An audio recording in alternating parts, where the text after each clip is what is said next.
السلام علیکم ورحمۃ اللہ وبرکاتہ۔ الحمد للہ الذی وکفی وسلام علی عبادہ الذین اصطفی، اما بعد اعوذ باللہ من الشیطان الرجیم، بسم اللہ الرحمن الرحیم۔ رب اشرح لي صدري ويسر لي أمري واحلل عقدة من لساني يفقهوا قولي، رب زدني علما وعملا، اللهم فقهنا في الدين، اللهم اجعل القرآن ربيع قلوبنا ونور صدورنا وجلاء أحزاننا وذهاب همومنا اللهم إنا نسألك علما نافعا وعملا متقبلا ورزقا حلالا طيبا۔ کیا حال ہیں آپ تمام کے؟ امید کرتی ہوں انشاءاللہ سبھی خیر عافیت سے ہوں گے۔ آج کی کلاس میں ہم سورہ مائدہ کی آیت نمبر 8 سے 12 تک کا سبق پڑھیں گے انشاءاللہ۔ سب سے پہلے ترجمہ کرتے ہیں۔ بسم اللہ الرحمن الرحیم۔ یا ایھا الذین، اے لوگو جو آمنو ایمان لائے ہو، کونو تم ہو جاؤ، قوامین قائم رہنے والے، حق پر، للہ اللہ کے لیے، شہداء گواہی دینے والے، بالقسط انصاف کے ساتھ، ولا یجرمنکم اور نہ آمادہ کرے تمہیں، شنآن قوم دشمنی کسی قوم کی، علی اس بات پر کہ اللہ تعدلو یہ کہ نہ تم عدل کرو، اعدلو تم عدل کرو، ہوا یہی بات، اقربو زیادہ قریب ہے، للتقوی تقوی کے، واتقوا اللہ اور اللہ سے ڈرو، ان اللہ بے شک اللہ، خبیر بما تعملون خوب خبردار ہے اس کے ساتھ جو تم کرتے ہو۔ وعد اللہ الذین اللہ نے وعدہ کیا ان لوگوں سے جو آمن ایمان لائے، وعملوا الصالحات انہوں نے عمل کیے نیک، لہم مغفرۃ و اجر عظیم ان کے لیے مغفرت اور اجر ہے بہت بڑا۔ والذین کفروا اور وہ لوگ جنہوں نے کفر کیا، وکذبوا اور جھٹلایا، بآیاتنا ہماری آیتوں کو، اولئک اصحاب الجحیم یہ لوگ دوزخی ہیں۔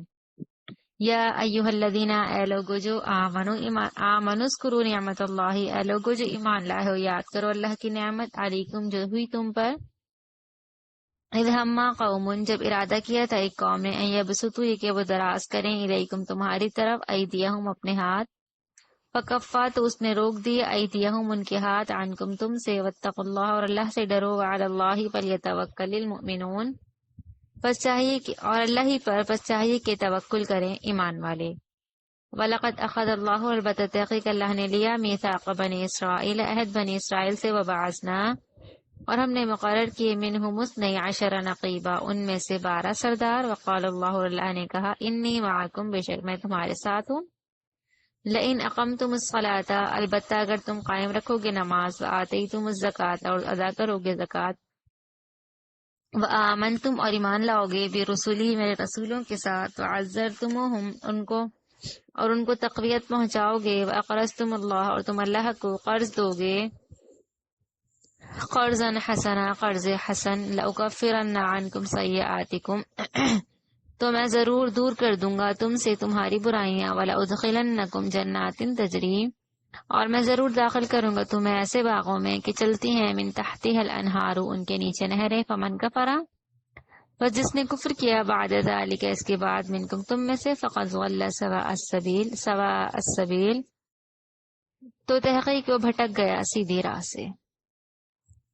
یہاں پہ ہم نے ترجمہ کیا، اب اس کی تفسیر کی طرف آتے ہیں۔ سورہ مائدہ آیت نمبر 8 اللہ ارشاد فرماتے ہیں، اے ایمان والو اللہ کی خاطر قائم رہنے والے اور انصاف کے ساتھ گواہی دینے والے بنو، اور کسی قوم کی دشمنی تمہیں اس بات پر مشتعل نہ کر دے کہ تم عدل کو چھوڑ دو، عدل کیا کرو یہی بات تقوی کے قریب تر ہے، اور اللہ سے ڈرتے رہو اور جو کچھ تم کرتے ہو یقیناً اللہ تعالیٰ اس سے باخبر ہے۔ اس آیت میں سب سے پہلے کیا حکم ہوا؟ اے ایمان والو اللہ کے خاطر قائم رہنے والے بنو اور انصاف کے ساتھ گواہی دینے والے بنو۔ ہم نے جو ہے وہ پہلے بھی اس طرح کی آیت پڑھی کہ تم اللہ کی خاطر انصاف پر قائم رہتے ہوئے گواہی دیا کرو. آئی تھنک ہم نے سورہ نساء میں یہ بات پڑھی تھی.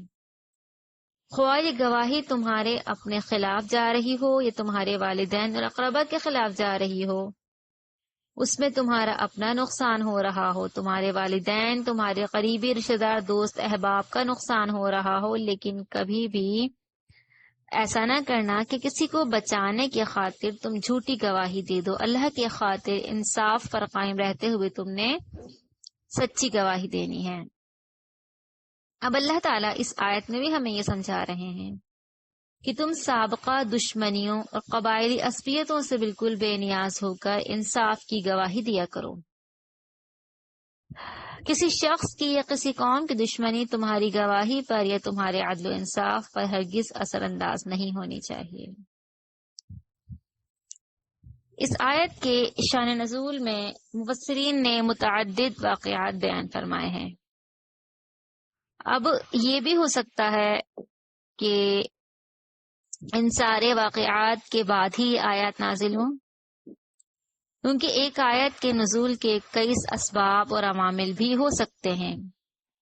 تمام ہی باتوں کو جو مفسرین کرام نے اس آیت کی روح سے ذکر کیے واقعات کو ہم یہاں پر سمجھ لیتے ہیں. ایک واقعہ یہ بیان کیا جاتا ہے کہ اللہ کے نبی صلی اللہ علیہ وآلہ وسلم ایک سفر سے واپسی پر ایک درخت کے سائے میں آرام فرما رہے تھے. تلوار درخت سے لٹکی ہوئی تھی. اس اعرابی نے تلوار پکڑ کر اللہ کے نبی صلی اللہ علیہ وسلم پر سونت لی، یعنی اللہ کے نبی پر چڑھا لی اور کہنے لگے اللہ کے نبی آپ کو مجھ سے کون بچائے گا. اللہ کے نبی نے بلا تعمل فرمایا اللہ، یعنی اللہ بچائے گا. یہ کہنا تھا کہ تلوار اس کے ہاتھ سے گر گئی. ایک واقعہ یہ بیان کیا جاتا ہے. بعض کہتے ہیں کعب بن اشرف اور اس کے ساتھیوں نے نبی کریم صلی اللہ علیہ وسلم اور آپ کے اصحاب کے خلاف، جبکہ آپ صلی اللہ علیہ وسلم وہاں تشریف فرما تھے، دھوکہ اور فریب سے نقصان پہنچانے کی سازش تیار کی تھی، جس سے اللہ تعالیٰ نے آپ کو بچا لیا. بعض کہتے ہیں ایک مسلمان کے ہاتھوں غلط فہمی سے جو 2 عامری شخص قتل ہو گئے تھے، ان کی دیت کی ادائیگی میں یہودیوں کے قبیلے بنو نذیر سے حسب معاہدہ جو تعاون لیا گیا تھا، جو تعاون لینا تھا، اس کے لیے نبی کریم صلی اللہ علیہ وسلم اپنے رفقا سمیت وہاں تشریف لے گئے اور ایک دیوار سے ٹیک لگا کر بیٹھ گئے. انہوں نے یہ سازش تیار کی کہ اوپر سے چکی کا پتھر اللہ کے نبی پر گرا دیا جائے، جس سے اللہ تعالیٰ نے آپ کو بذریعہ وحی اطلاع دے دی. اب یہ 3-4 واقعات اس آیت کی روح سے بیان کیے جاتے ہیں. اب وہی بات کہ ہو سکتا ہے کہ تمام واقعات رونما ہونے کے بعد اللہ نے آیت اتاری، یہ بھی ہو سکتا ہے کیونکہ ایک آیت کے نزول کے کئی اسباب اور عوامل ہو سکتے ہیں. باقی واللہ تعالی اعلم. تو اللہ کہتے ہیں، اللہ نے یہاں پر یہ فرمایا کہ ایمان والو اللہ کی خاطر قائم رہنے والے ہو جاؤ اور انصاف کے ساتھ گواہی دینے والے بنو. کسی قوم کی دشمنی تمہیں اس بات پر مشتعل نہ کر دے کہ تم عدل کو چھوڑ دو، یعنی کسی بھی قوم کی دشمنی میں آ کر تم نے یہ نہیں کرنا کہ حق بات سے منہ موڑ لو. حق بات پر، انصاف پر، سچی بات پر تم نے قائم رہنا ہے. عدل کیا کرو، یہی بات تقوی کے قریب تر ہے. متقی بننا چاہتے ہو تو تمہیں اللہ سے ڈرنا بھی ہوگا، عدل بھی کرنا ہوگا. عدل جو ہے وہ ضروری ہے تمہارے لیے. عدل کرو، انصاف کرو. اقربوا للتقوی، یہ تقوی کے قریب تر ہے. یہاں پر جو کونوا قوامین للہ الفاظ آئے اس آیت میں شروع میں، بعض مفسرین نے اس کا مطلب یہ بیان فرمایا کہ اللہ کے دین کو قائم کرنے والے بن جاؤ. اللہ کہتے ہیں تم پر یہ فریضہ عائد کیا گیا ہے کہ تم تمام اقوام عالم کو اپنے قول سے بھی اور اپنے فعل سے بھی توحید اور احکام اخلاق کی تعلیم دینے کے ذمہ دار بن جاؤ. جیسے کہ صحابہ کرام نے اس پر عمل کر کے دکھایا، اسی ذمہ داری کو تمہیں بحال رکھنا چاہیے اور آگے بڑھانا چاہیے. اور اس سلسلے میں تمہیں عدل و انصاف کے تقاضوں کو بھی ملحوظ رکھنا چاہیے.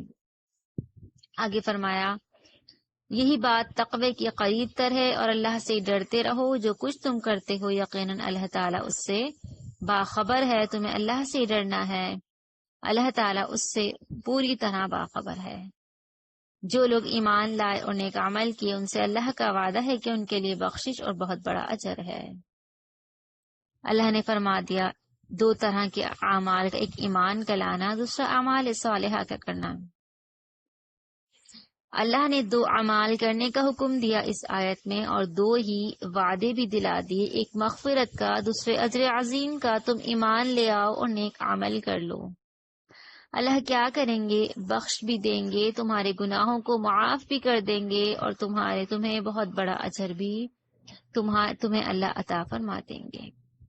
بہت سی آیات میں ہم پڑھتے آ رہے ہیں ایمان کے ساتھ اعمال صالحہ کا جوڑ۔ ایمان لاؤ تو نیک عمل بھی کرنے ہیں، نیک عمل کرو تو ایمان بھی صحیح ہونا چاہیے، دونوں کا بہت لازم و ملزوم ساتھ ہے۔ لہٰذا ایمان کے ساتھ نیک عمل بھی زیادہ سے زیادہ کرنے ہیں۔ 2 عمل کرو گے اللہ تمہیں 2 طرح کی چیزیں عطا فرما دیں گے۔ اللہ نے وعدہ کر دیا کون سے؟ ایک مغفرت، اللہ تمہارے گناہوں کو بخش دیں گے، تمہیں معاف کر دیں گے، تمہیں اجر عظیم، تمہیں اللہ ایسا بڑا اجر عطا کریں گے، جنت کی صورت میں، اس کی نعمتوں کی صورت میں اللہ تمہیں عطا کر دیں گے۔ جس سے بظاہر یہی معلوم ہوتا ہے کہ جو لوگ اللہ پر ایمان لائے اور اس کے ساتھ کبھی کسی کو شریک نہیں کیا، ان کی بھی مغفرت ہو جائے گی۔ رہا اجر عظیم تو وہ صرف ان لوگوں کو ملے گا جو ایمان کے ساتھ اعمال صالحہ بھی بچلاتے رہیں گے۔ لہذا ایمان کے ساتھ اعمال صالحہ کرنے والے،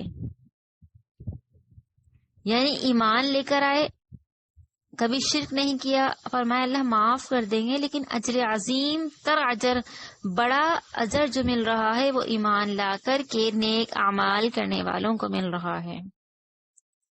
مختلف آیات میں اللہ کہتے ہیں وہ لوگ کہ جو ایمان لائے، نیک عمل کیے، ان کے لیے جنتیں ہوں گی، اس کے نیچے نہریں بہ رہی ہوں گی، وہ اس میں ہمیشہ ہمیشہ رہیں گے۔ تو ایمان اور نیک اعمال دونوں کا ہم نے جو ہے وہ اس بات کا پختہ عہد کرنا ہے انشاءاللہ کہ ایمان لانے کے ساتھ ہم نے اپنے ترازو کو، وہ ترازو جو قیامت کے دن قائم ہوگا، اس میں ہم نے نیکیوں کو جب زیادہ کرنا ہے تو دنیا میں رہ کر نیکیاں کرنی بھی ہوں گی، نیک عمل بھی کرنے ہوں گے، تبھی تو جا کر ہمارا وہ ترازو بھرے گا نیکیوں سے۔ اگر چاہتے ہیں نام اعمال دائیں ہاتھ میں مل جائے، اگر چاہتے ہیں ہمارا وہ ترازو نیکیوں کا پلڑا بھاری ہو جائے، پل صراط کا راستہ آسان کر لیں، حساب آسان تر ہوتا چلا جائے، جنتیں مل جائیں، اس کی نعمتیں، اللہ کا فضل و کرم ہو جائے، تو ایمان کے ساتھ اعمال صالحہ کر لو۔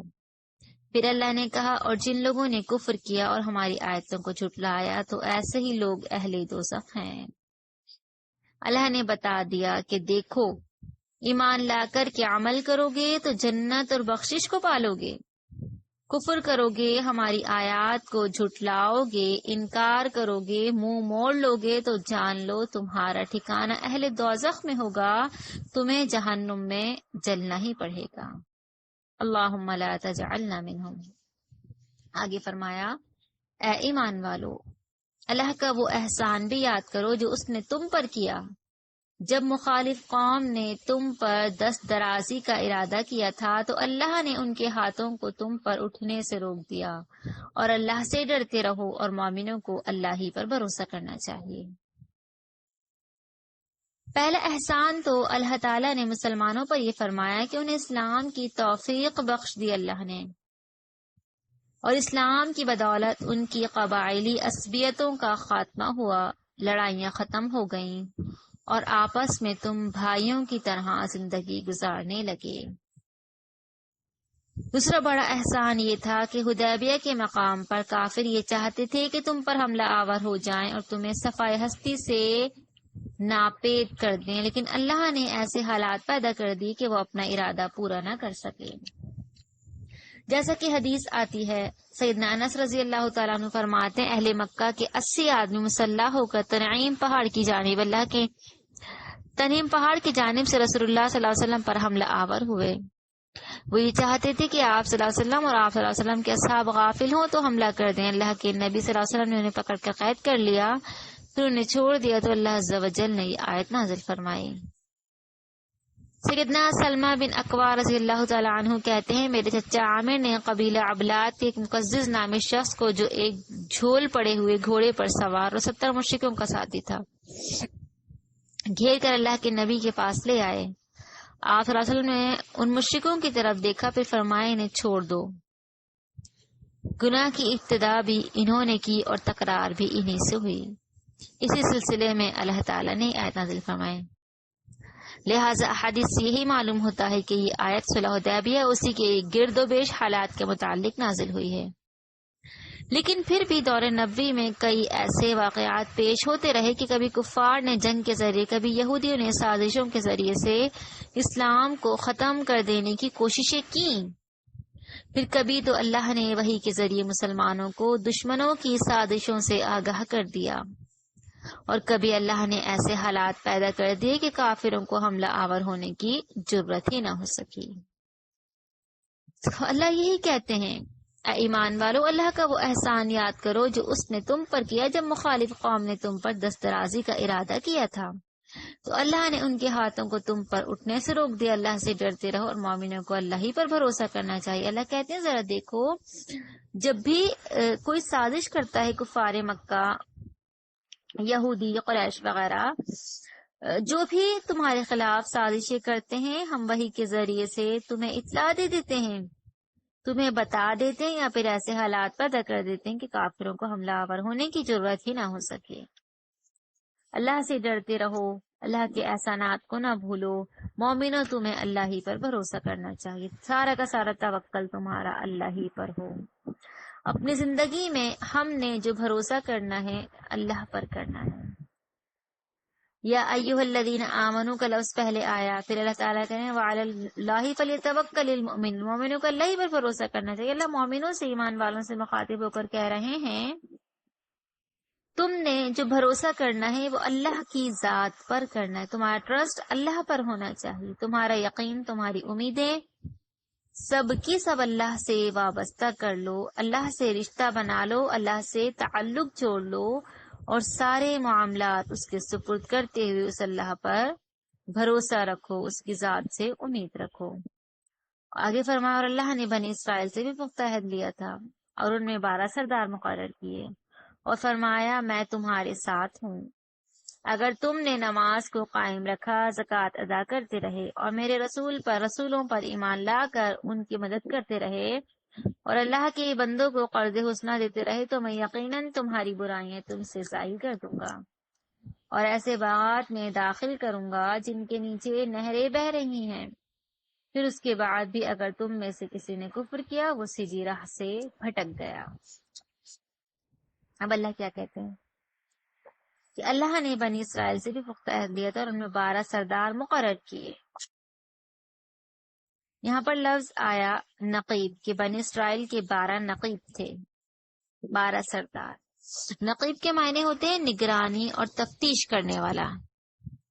بنی اسرائیل کے 12 قبیلے تھے اور موسیٰ علیہ السلام کے زمانے میں موجود بھی تھے۔